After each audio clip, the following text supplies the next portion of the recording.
Hey everyone, welcome to our channel. In today's video, we will guide you through how to change Siri name on iPhone.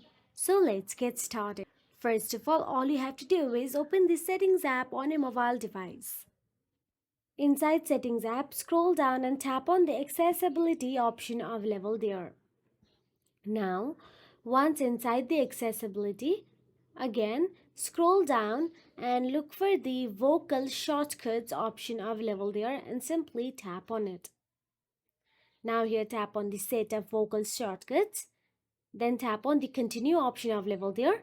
Now scroll down and look for the Siri and tap on it. Now here write down any custom name you want for Siri. Here I'm typing down this Sarah. For an example, you can type any. After you do so, you'll have to say Sarah or the name you put up for 3 times. And once you do so, once the verification is completed, you can simply tap on the Done or Continue option available there and your action will be ready.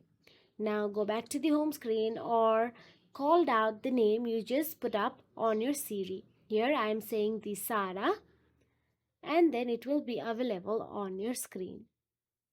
So that is it. If you found this video helpful, please like, share and subscribe, and thank you so much for watching.